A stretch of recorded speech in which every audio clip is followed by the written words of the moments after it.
Pansamantalang isinara ng lokal na pamahalaan ng Dipakulaw, Aurora ang isang resort kung saan nalunod ang dalawang miyembro ng Ateneo Blue Eagles men's basketball team na sina Rene Clert Baterbonia at Divine Adili noong June 8, 2026. Matatandang inanunsyo ng Ateneo de Manila University noong Lunes ang pagpanaw ni Baterbonia at Adili matapos umano silang malunod habang nasa isang team building activity ng koponan sa Dipakulaw na naglabas ng temporary closure order ang lokal na pamahalaan laban sa Hermanos Leisure and Farm Resort kasunod ng direktiba ni Dipakulaw Mayor Danilo Tolentino.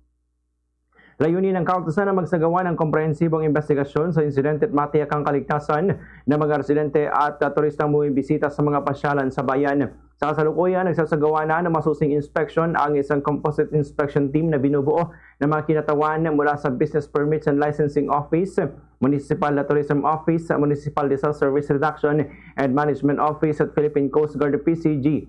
Batay sa paunang pag-usuri, lumabas sa umano'y nabigo ang resort na sumunod sa ilang mahalagang probisyon at safety requirements na nakasaad sa Sangguniang Bayan Ordinance No. 2025-12. Ang naturang ordinansa ay naglalayong palakasin ang mga pamantayan sa kaligtasan sa mga beach resort at iba pang tourism-related establishments sa loob ng munisipalidad. Ayon sa mga opisyal, bahagi ng pagpapasara sa resort ang mas malawak na kampanya ng lokal na pamahalaan upang maigpit na maipatupad ang mga umiiral na regulasyon at matiyak na sumusunod ang mga establishmento sa mga kinakailangang safety standards, lalo na sa mga aktibidad na may kaugnayan sa tubig. Nagpayag din ng bakikiramay ang pamalambayan ng Dipakulaw sa mga pamilya, kaibigan, teammates at mga mahal sa buhay ni Baterbonia at Adili. Samantala, nangako ang mga lokal na otoridad na paigtingin ang pagpapatupad ng mga hakbang sa kaligtasan at palalakasin ang koordinasyon sa mga kaukulang ahensya upang maiwasan ang kalintulad na trahedya sa hinaharap. Sa kaugnay na balita, naglabas na ng pahayag si Ateneo Blue Eagles head coach Tab Baldwin kaugnay ng pagkamatay ng dalawang Ateneo student athletes na sina Rene Baterbonia at Divine Adili. Sa isang video na inilabas ng Ateneo de Manila University, humingi ng paumanhin si Baldwin sa mga pamilya ng dalawang atleta at inaming mabigat ang kanyang dinadala matapos ang trahedya. Ayon kay Baldwin, inakala nilang ligtas at normal lamang ang isinasagawang training run ng koponan sa mababaw na bahagi ng dagat. Ngunit kalaunan, napag-alaman nilang nasa panganib ng ilan sa mga manlalaro. Ginawa rin daw nila ang lahat ng kanilang makakaya upang mailigtas at maibalik ng ligtas sa pampang ang buong grupo. Gayunpaman, nauwi sa trahedya ang insidente matapos masawi sina Baterbonia at Adili. Dahil dito, sinabi ni Baldwin na pakiramdam niya ay nabigo siya bilang leader at bilang coach ng koponan.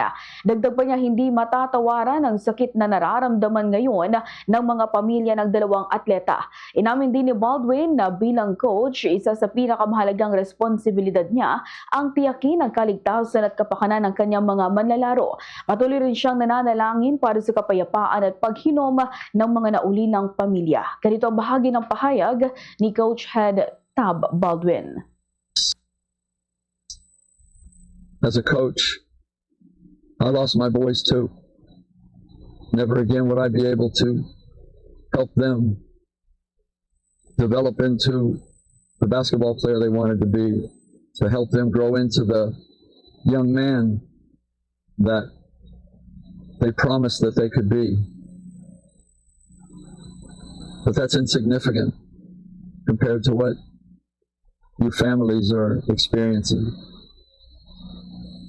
As a coach, we are entrusted with the growth of our basketball players, the development of these young men into future professionals. But mostly, as a coach, I'm entrusted by you, the parents and the families, with first and foremost their well-being. And in this, I